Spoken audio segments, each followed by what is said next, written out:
All right, so you played the 5 Minute Pardna game. So if you can give some feedback to me, tell us what you thought. Yeah, sure. So me and my son's friend played it, and I really found it enjoyable.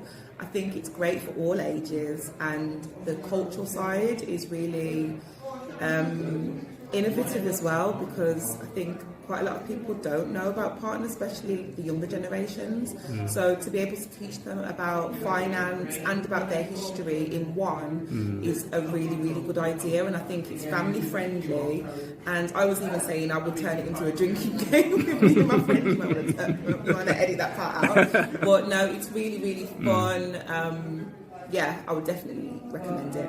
Okay, excellent. And you actually won, didn't you? You was the winner of one of the games. I was actually, yes. I won it once, and then my son won it once. Oh, right, yeah, you did, yeah. Yeah, so really good. Okay, great. Okay, thanks a lot.